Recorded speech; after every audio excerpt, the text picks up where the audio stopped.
In this video, I'm going to show you how to set up out-of-office automatic replies in Outlook. So click on the top right settings and then click on accounts, click on automatic replies, and then over here select the account that you want to set up automatic replies for. And please take note that @gmail.com accounts are not supported for this feature, so make sure you're using @hotmail.com accounts. And over here, just switch on this turn automatic replies on.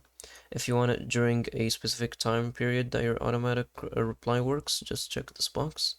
And then over here, there's some extra features that you can toggle on.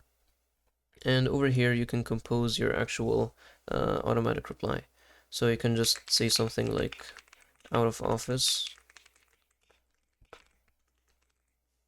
or something like that. And that's it. So click save and it should be set up. That's it for this video. If you found it helpful, please don't forget to like and subscribe.